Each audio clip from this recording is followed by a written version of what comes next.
Let me put these on so I can actually read. Thank you all for joining us. As chairman of the Senate Intelligence Committee, I think I've known for years that our system for classifying, safeguarding, and declassifying national security information is hopelessly obsolete. And some of my colleagues have been working on this issue for a long time. We've got a Byzantine, bizarre, bureaucratic system that has not kept up with the times, has not moved at all to digitalization. So consequently, we continue to vastly overclassify huge amounts of information, while at the same time not fully protecting our nation's most important secrets. We, matter of fact, so overclassify that our military has said that that level of overclassification leads to a hindrance of working smoothly with our allies around the world. And because we've got so many records that are viewed as classified, and I don't want to give away any national secrets here, but sometimes records that and information that I can read in all of your periodicals on almost a daily basis, that with that much overclassification, that has also led to a simultaneous effort to actually require more people to get clearances. Truth is, we're now over 4 million people in America with security clearances. And that combination of overclassification and then too many people having clearances has led us to this problem. That effort undermines the public's trust in our intelligence agencies, why so many Americans think that the CIA may be actually hiding the whereabouts of Bigfoot, or that the fact that the moon landing was faked, or that 9/11 was somehow that was backed by the U.S. government. Truth is, we all as members of the Intelligence Committee know that Americans have to have confidence that when their government has a piece of information that there's classified, that there's a good reason behind it. So we, again, Senator Wyden and Senator Moran have been working on this even longer, I think, although Senator Cornyn has been on it as well. I'm a bit of the new guy here on this. But we've been talking about this literally for years. I equate this a little bit to some of the efforts that all four of us have been involved in as well on security clearance reform, an issue that was put off until we were literally 750,000 people behind on security clearances and not getting good people into the IC or into the DOD. We've whittled that down, but it's been a multi-year process. We're now, the same thing has been happening with security, or with the classification and declassification. So now we're finally putting some legislation out. The first bill we've got will ensure that information may only take on a classification level if there is a balance test that says that the need to classify outweighs the public interest's right to know. Second, the legislation will ensure a maximum 25-year period for classifying documents and only would allow agency heads or the President of the United States to extend classification beyond that period. Third, and this is a little edgy, creates financial incentives that effectively tax agencies based on how many records they classify, and then use those proceeds to actually advance technology solutions for declassification. One of the things that we recognize is there's nobody in charge of classification. Now it's done all across the agency levels, across the IC, DOD, and other entities. So we designate the Director of National Intelligence as the point person to lead a whole of government reform of the classification system. Next, we will also require minimum standards for insider threat programs. We've seen the failure of those insider threat programs with the recent incident of Airman Shashera, so that by having insider threat programs in place, it would point out where somebody is overclassifying or walking out the door with classified documents.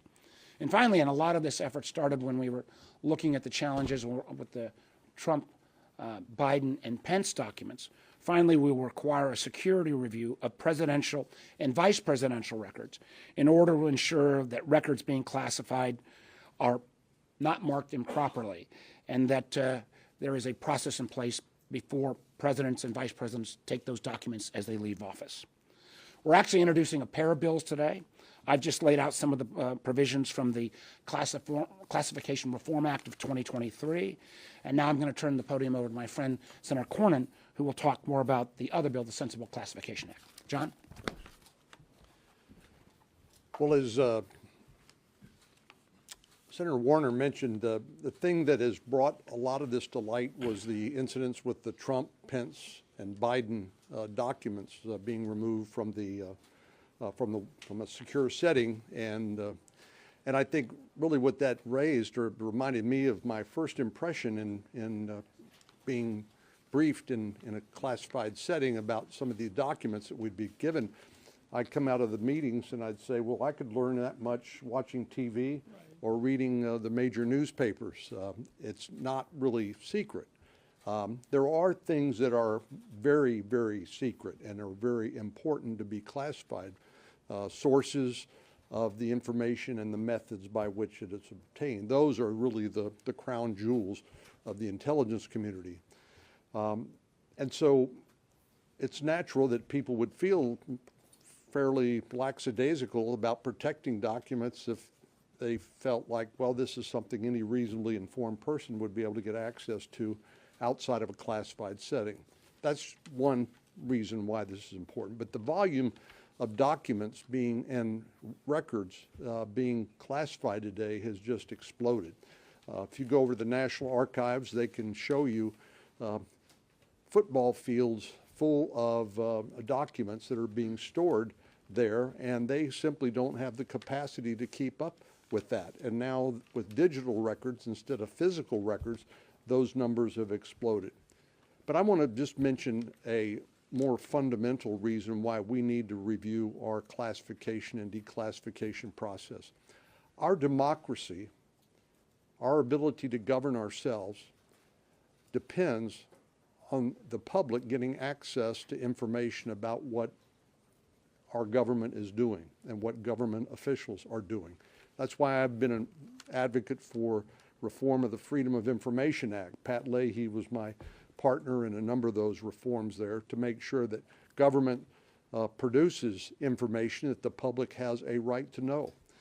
And unfortunately, the all too human instinct to classify information which could potentially be embarrassing or jeopardizing to one's advancement in their career is just, like I said, a natural human instinct over and above just the need to classify national security information.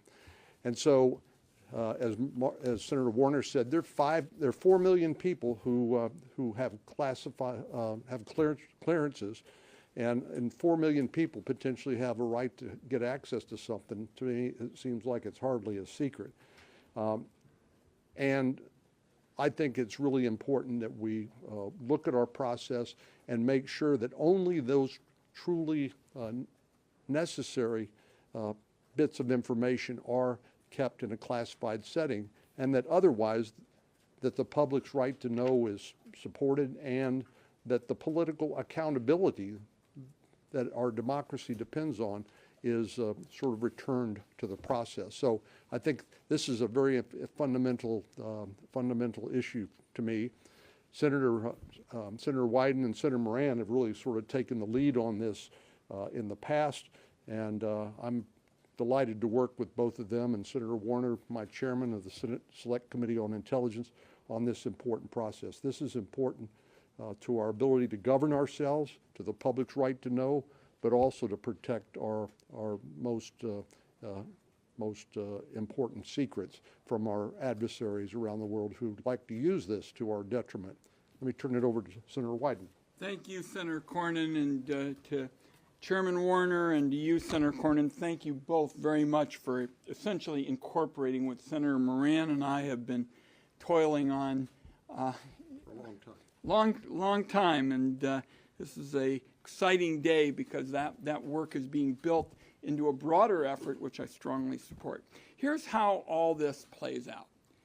Every single day, more and more classified records are created. They then build into a digital tsunami that basically overwhelms the declassification system. It costs billions and billions of dollars each year. The last estimate is $18 billion a year to operate this mess.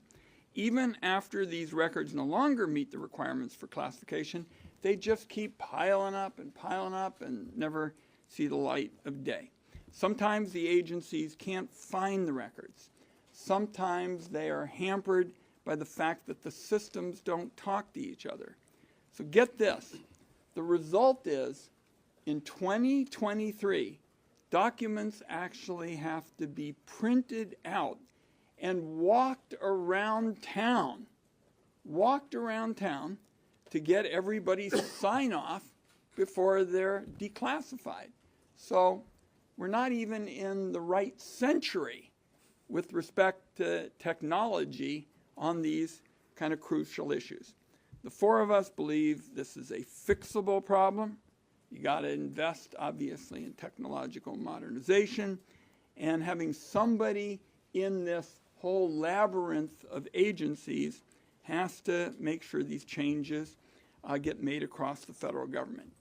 Senator Moran and I, and we've been talking to our colleagues, think that the Director of National Intelligence is that person to head this up. They've got the expertise, they've got a coordinating function, and the reason why it's so important, and you probably heard me ask a question to Director Haynes at our open hearing, is not all of these agencies are happy to have the kinds of changes that we think are necessary for the public. They're not bad people. They just have been doing things a certain way, and sometimes change doesn't go over too well. But the system is getting worse and worse, and it's undermining national security. The day that Director Haynes wrote Senator Moran and I was a flagship day, because before that, everybody says, oh, there's that Ron Wyden guy. He's a privacy hawk, and he's all concerned about classification. But I've been saying to our colleagues, the system is such a mess. Not only does it not serve the privacy rights of Americans, it doesn't serve our national security. And I'm really glad that the four of us have come together. 2 points about the bills, and I'll wrap up. They help strengthen oversight of classification and declassification by using entities like the Public Interest Declassification Board. And second, in addition to modernizing the technology, it's critical that the rules that determine what gets classified and declassified be updated. They really are just decades behind. The last point I'm going to make is a number of you have been asking us how the mishandling of the presidential and vice presidential documents and or these leaks affect what it is we're trying to do. So I want to be very blunt about it. My view is the protection of sources and methods and declassification reform go hand in hand. That's because it's a lot easier to protect important secrets when you're not acting like everything is a secret. So dealing with the overclassification problem is important. And second, there are technical solutions for ensuring that records are eventually declassified. One of them is called tagging records that may also apply to who is to tracking who is accessing those records. So these are fixable problems. We can protect what are called sources and methods, and we can better protect the American people who, as Senator Warner appropriately talked about, there's a lot of distrust about the way these practices actually affect people in the real world, and we're starting to change that. Senator Moran has been a terrific partner in this effort. I remember calling him the first time, and he goes, oh my goodness, what is he going to try and persuade me about now? But we've come together, and my mother, after a basketball game, would always say, make sure, dear, you're running with the right crowd tonight. I'm running with the right crowd with these three. Senator Moran. Thank you, Senator Wyden and Senator Cornyn, Senator Warner. I'm pleased to join with these three. It is true that Senator Wyden brought an idea to me, and only because he was born in Kansas did I give him the benefit of the doubt and agreed to team up with him. The reality is we are overclassifying way too much information. We are under declassifying information that perhaps should not have been classified in the first place, and even if it should, now no longer is a national secret worthy of all the protections that classification would provide. And it's pleasing to me that particularly at this point in time, after several years of effort on this topic, at a time in which our national security is so challenged, and the issues we face around the globe, we are moving this Congress and this administration in a direction of the right-sized balance between what should be classified, what is classified, and what should be declassified. It's an expensive system that we have. It's outdated. We're a better country than what the system allows us to be.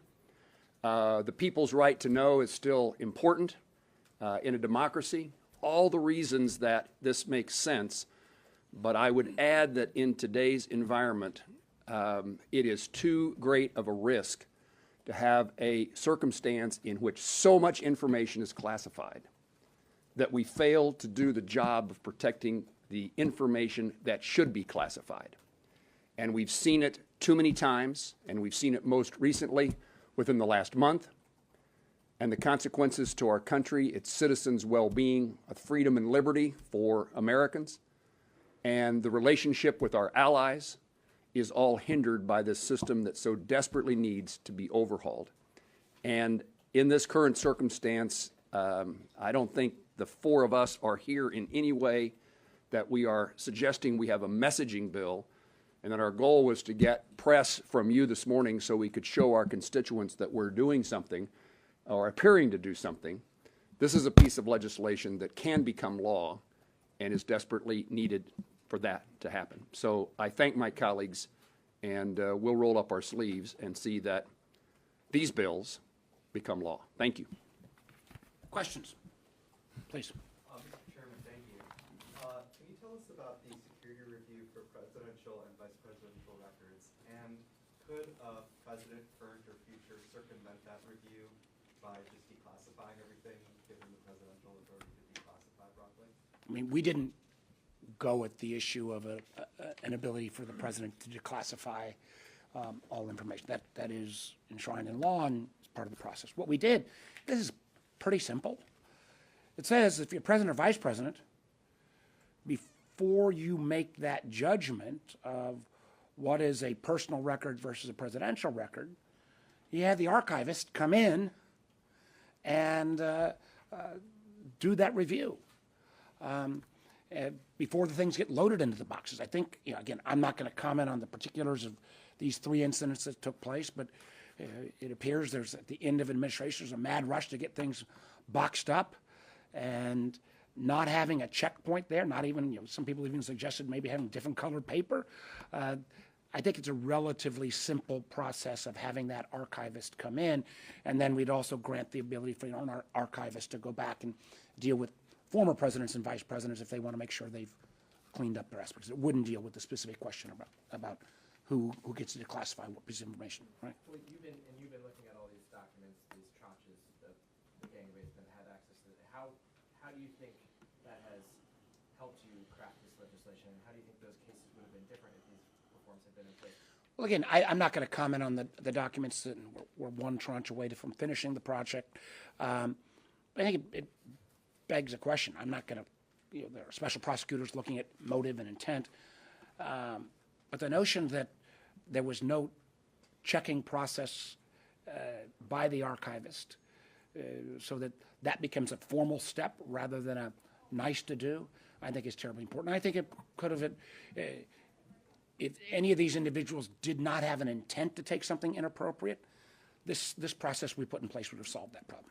Senator Warner, in terms of the legislative path here, is the Intel Authorization Act the best way to get this done? Well, this will be referred to HISGAC. We've kept them informed, but I think there are provisions that we are talking. I'm talking with Vice Chairman Rubio about. We got there are other members on the Intel Committee who are on these bills. It may take a variety of turns. And, there are some things that we're doing in the legislation that I'm sure this administration, other administrations will push back. No administration wants to have Congress weighing in on this issue, and my colleagues know that. But this notion of a public interest test before you just default to classifying, the notion of some penalty for entities that overclassify, this notion of a time frame of 25 years and a requirement of declassification other than presidential or other agency head action. I think they're all steps in the right direction. It's been one of those problems, again, that we've all known about, but you've got these kind of bookends of the recent disclosure by this airman and the presidential documents that I think that's forced action. And I again want to commend all three of my colleagues have been active in this for a long, long time. Senator, how would this exactly prevent the insider threats like we just saw? Well, it would make sure that there is an insider threat common standard across the communities. One of the things that I think I can say with pretty high assurance, and maybe this is because the NSA in its past has had its own problems, there are ways that you can make sure you monitor how many copies are being made. There are ways to better and make sure people are not walking off with documents. There are ways to make sure that even if you see a document, you only see a header but not the content. I think we need to make sure that insider threat best practices are maintained across all entities that have classified documents. But it goes to the very point that everybody's made. If you have, by default, virtually everything classified, that ability to keep that level of security high goes down. The bottom line for your question is the day that Director Haynes sent that letter to Senator Moran and I said, what we're doing today, right now, is damaging to national security. That was the first time anyone in her position said something like that. And all of us began to talk and said, this is an opportunity now to build a broader kind of coalition with the kind of ideas that are included by the chairman and Senator Cornyn. I'm happy to support both of them. And we turned the corner the day the Director of National Intelligence said, for the first time, this mess is damaging our ability to safely secure our country. Please. Two questions. One, why two bills and not one? And also, do you have anything on how the House leadership feels about this? I don't think we've got an indication yet from the House leadership. We're pretty aggressive in one of the bills. I think we're more targeted in one of the other bills. I think it was a little bit just the legislative process. But I do think that this is a debate that's long overdue, and I think this legislation gives you combined legislation gives you a whole menu of options. John, do you want to? Yeah, there's no real competition. We know we're going to have to work together in order to get this done, and we're committed to doing that. I just think it's just a case in one bill that there's one certain set of priorities and another in the other bill. But again, all of this is going to coalesce behind a piece of legislation that we think will get broad support. This is no messaging bill, as you heard. This is a substantial effort to try to reform the intelligence community and classification, declassification. You may recall back in 1997, the Moynihan Commission tried to do this, and I think their report was largely put on a shelf. And we are not going to be satisfied with that here. But we'll work with HISGAC, the Homeland Security Committee, Chairman Peters, and that committee. We now have, I think, 10 co-sponsors of the bill I'm introducing, the Sensible Classification Act.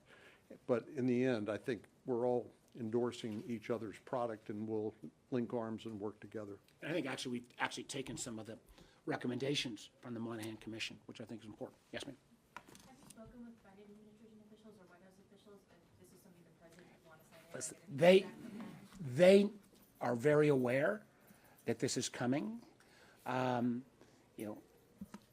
I indicate there'll be some parts of the IC that will have consternation, and again, we're being pretty aggressive here, but this is a debate whose time has come.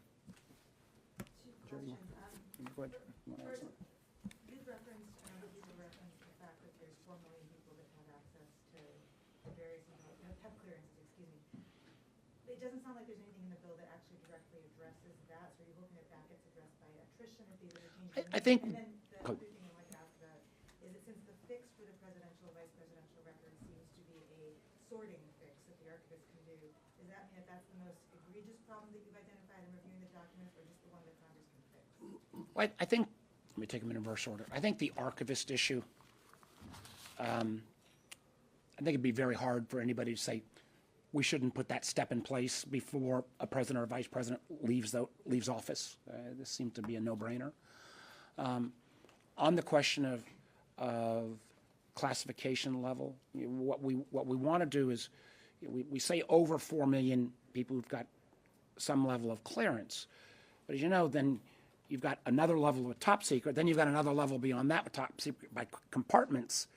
So we're not trying to micromanage that, but if we start with a potentially smaller universe, those individuals who have the most highest classifications, that universe could be a bit smaller, and clearly the kind of craziness of a circumstance where an IT guy seems to have exposure to the most sensitive documents we have, to not have that insider threat component in place in a way that was meaningful is, I think, really significant. But what we want to do as well is we have been equally all working together on making sure that we don't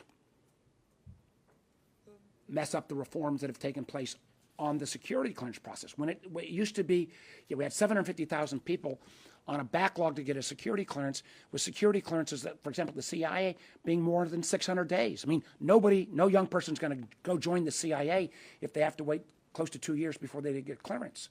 So part of what we're trying to do with this effort is also work hand in glove with the security clearance that says, how do you make sure you don't just do a clearance review every 5 years the way it used to be, but we do what's called continuous vetting, and there's still obviously some kinks to work out. If less information is classified because it is a genuine national security secret, you'll have less people need clearances, right? 4 million people, again, having some level of clearance.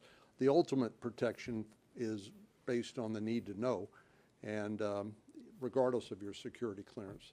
But 4 million just seems crazy, and if we can reduce the number of classified documents in a rational way that protects our national security, increase the public's access to information about what their government is doing on their behalf so people can be held accountable, there should be an opportunity to reduce the number of people that actually need those security clearances and address the backlog. I think we're running into the back end of the vote, so we'll do a couple more quick ones.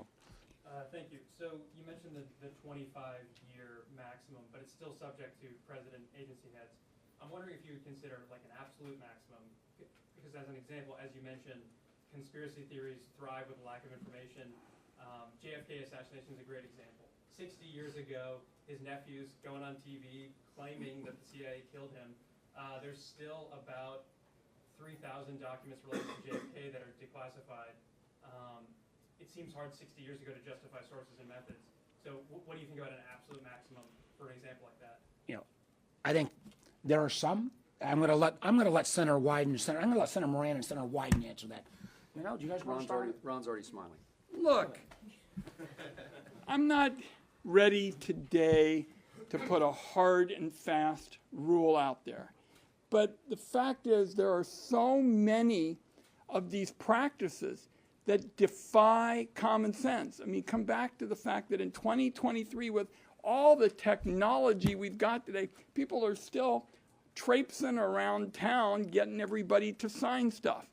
So I'm going to work with my colleagues on this. I am trying not to laugh too much because they said, uh-oh, we know we've got an issue that we're going to have to deal with. But I think we're going to get into this, and there's going to have to be some common sense applied. And you just asked about an example of an area that defies common sense, and that's true with people traipsing around town today, taking documents when we have gazillions of dollars of money invested in technology, and we live on our phones from morning till night, and we got people walking around town. So we can't keep defying common sense. It seems to me that we are almost to the point in which you should say there should be a definitive end of time in which something is classified. The problem is there's always somebody who has an example that, what about this? And I don't know what that example is. Nothing has convinced me. But in order to get a bill passed and get our colleagues to be supportive, let's take this step and then let's figure out if there is something that would put an end to classification that is ad infinitum. And let me just, one of these points that we're going to work through, I can very easily imagine things that even 25 years later, a source might still be in place. So putting a shot clock is a giant step forward.